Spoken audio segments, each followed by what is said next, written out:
Bonjour à tous, bienvenue dans cette capsule qui est la deuxième partie du coaching sur la satisfaction. Voilà, vous vous rappelez, j'espère que vous avez vu la première capsule intitulée Satisfaction, où je parle des Rolling Stones, I can get no satisfaction. J'avais envie de faire une deuxième capsule parce que la première est vraiment très générale et c'est vraiment un cadre général duquel on peut repartir pour n'importe quelle forme de projet. Bon, je sais que mes premiers clients, entre guillemets, sont des élèves et je me pose la question pour vous, si on peut être un peu plus concret, de quoi s'agit-il? D'abord, il y a deux choses à distinguer dans un projet, les objectifs et les moyens. Il y a des gens qui veulent se donner des tas de moyens, qui disent voilà, à partir de maintenant, je vais me lever tous les matins à 5 heures pour travailler. Pour faire quoi? Je sais pas, en fait, il faut se donner les moyens dans la vie. Oui, mais enfin bon, si tu as les moyens et si tu n'as pas d'objectif, tu vas t'épuiser pour rien.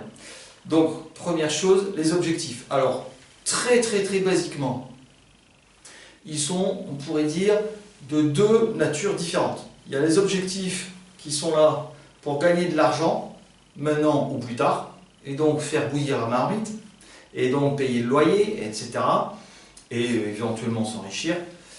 Et il y a les autres projets, tous les autres projets, ceux qui ont attrait à nos passions, ceux qui ont attrait à nos relations, ceux qui ont attrait à divers engagements. Voilà.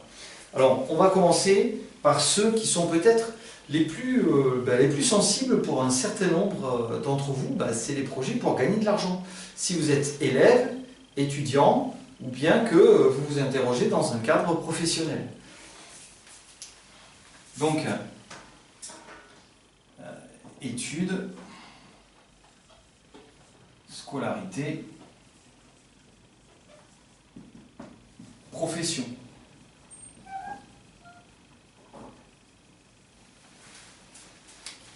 Quel est votre but? Est-ce que voilà, vous êtes dans un cadre dans lequel vous avez envie d'arrêter de subir, d'accord, vous levez le matin, d'y aller parce qu'il faut y aller, ou est-ce que vous avez un projet pour vos études, pour votre scolarité, pour votre profession? Est-ce que vous avez envie d'influer davantage dans le choix de votre orientation, que ce soit vous qui décidiez votre orientation au maximum, et pas simplement des personnes qui vont se pencher sur vous un peu parfois, on essaie de le faire vraiment le plus tôt possible maintenant, hein, vraiment, mais qui vont se pencher sur vous un peu au dernier moment, dire alors voilà, maintenant on fait quoi? Question terrible, c'est à vous de prendre les choses bien à l'avance et de dire bon voilà, je veux tenter telle voie. Je suis pas sûr, mais je tente vraiment.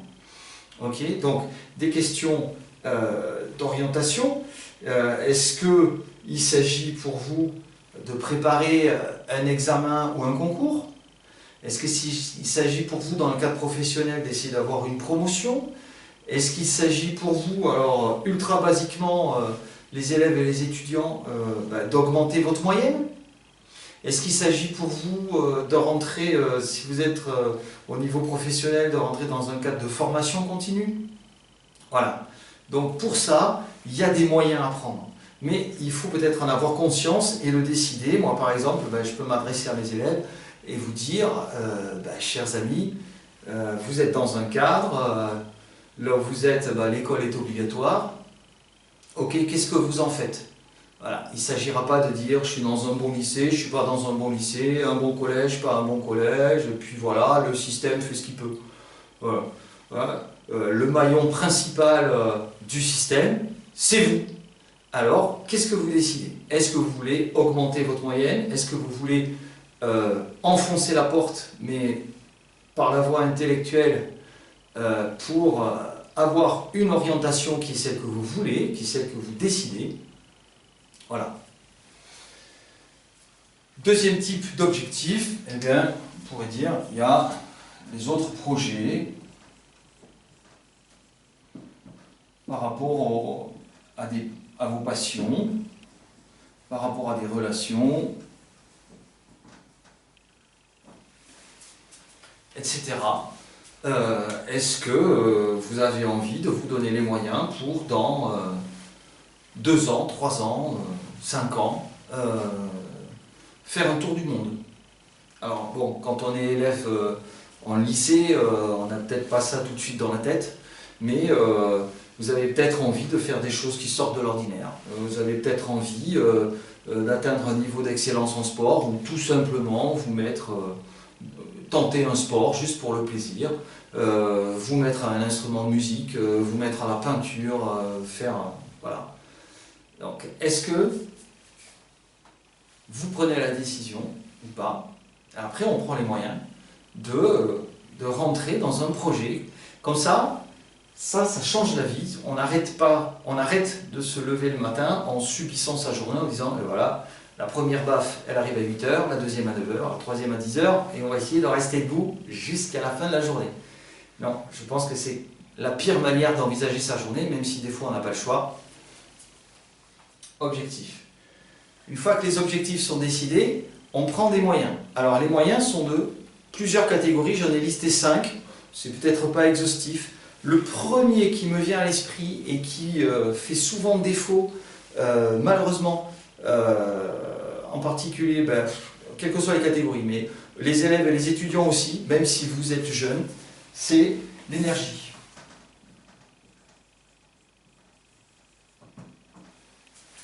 L'énergie. J'ai souvent en classe des élèves qui sont fatigués. Il est 8 h du matin, ils sont fatigués. À 10 h, ils sont fatigués. À midi, ils sont fatigués, ils ont faim. À 14 h, ils sont fatigués. À 16 h, ils sont fatigués et parfois ils sont insupportables. Et alors à 18 h, n'en parlons plus. Par contre, il se trouve que souvent, après 20 h, voire mieux, après 22 h, ils sont en pleine forme. Et au moment de dormir, on ne dort pas et rebelote le jour suivant.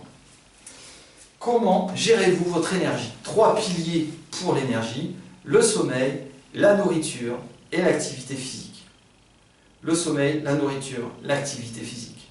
Après, il peut y avoir d'autres ressorts qu'on va voir, eh bien, pourquoi pas dans le deuxième volet, les relations.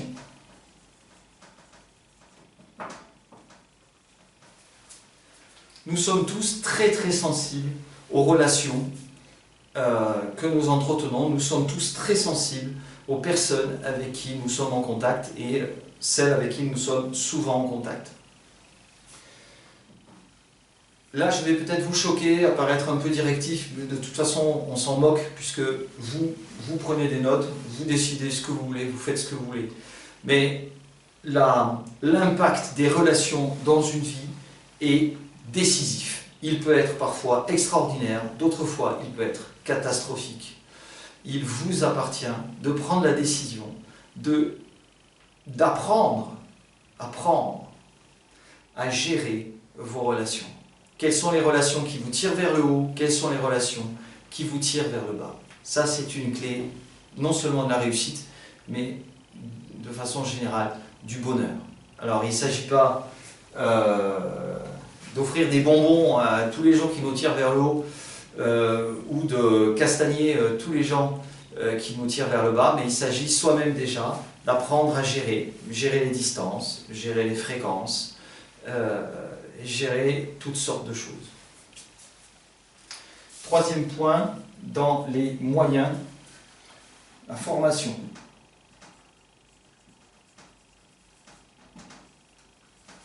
Bon, mais ça c'est ultra basique.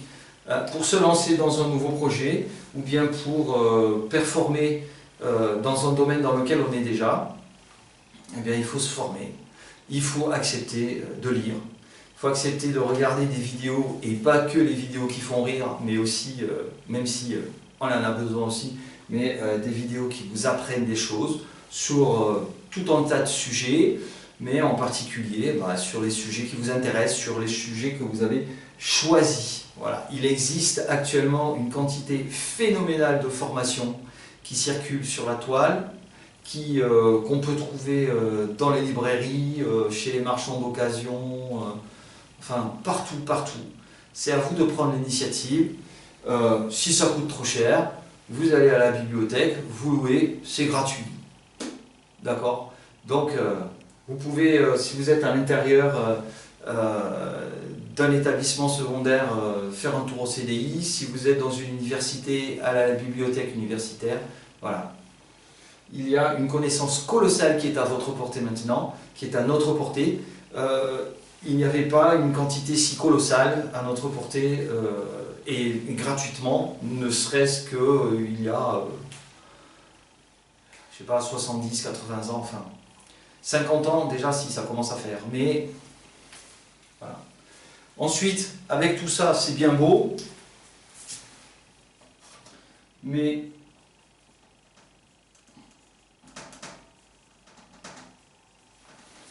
l'organisation. Alors, je dois me confesser, moi-même, je ne suis pas bon là-dedans, j'apprends petit à petit, et c'est clair que sans organisation, le reste ne sert à rien, ou bien vous allez dépenser une énergie phénoménale. Organisez-vous. Il existe des méthodes pour s'organiser, je vous en donnerai un peu plus tard. Là, on est dans un cadre général. Organisation, vous pouvez déjà faire des recherches, organisation du travail, organisation des études, et demander conseil à des gens qui sont un peu spécialisés, c'est-à-dire dans votre matière, dans le cadre scolaire ou universitaire, demandez à vos enseignants, demandez si vous en bénéficiez à vos directeurs des études, voilà, essayez de repérer des personnes qui peuvent être conseils là-dessus, et justement j'en viens à mon dernier point.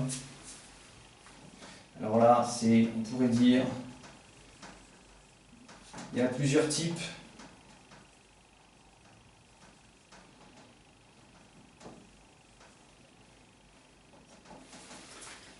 L'accompagnement. On n'est pas seul, on ne reste pas seul. Une deuxième dimension du fait qu'on n'est pas seul, la première c'est les relations. Donc on est plus ou moins inséré dans un tissu communautaire, un tissu social, un tissu de relations, un tissu amical. Mais on peut avoir besoin de gens qui vont mettre à notre service leurs compétences. Un tuteur, le tutorat, ça existe pendant les études. Vous pouvez demander, si vous avez des difficultés, à quelqu'un qui s'en sort mieux que vous, voir dans quelle mesure vous pouvez, de temps en temps ou régulièrement, utiliser ces services pour y voir plus clair, parce qu'on progresse souvent plus vite à deux que tout seul lorsque on est bien entouré. Le coach, c'est pareil, c'est plus global, c'est organisation, c'est motivation, c'est énergie, voilà. Il y a des coachs, il y en a plein qui existent. Servez-vous, mais ne laissez pas dormir. Et on peut avoir besoin, et c'est pas une tare, et ça arrive à des gens très bien, on peut avoir besoin d'un accompagnement psychologique. On peut avoir besoin d'un accompagnement psychologique, ou de quelqu'un qui va vous aider à lire un peu, à relire, à décrypter vos sentiments, vos émotions, vos blocages, vos désirs. Enfin, il y a parfois des désirs qui dorment sous des pierres, mais parce qu'en fait ils ne dorment pas sous la pierre. Ils sont emprisonnés sous la pierre et mystérieusement ils nous pompent une énergie phénoménale parce qu'on ne les laisse pas parler. Voilà. Donc une fois qu'on les a laissés parler, ça va mieux, et il y a des gens qui sont professionnels là-dessus. Donc voilà, j'ai fait un petit tour, c'était extrêmement concret. Si vous avez des questions, n'hésitez pas à poser des commentaires. Vincent Giraud à votre service, et j'espère avoir de retour, et surtout j'espère que tout ça va vous aider à progresser. Alors je vous dis à la prochaine.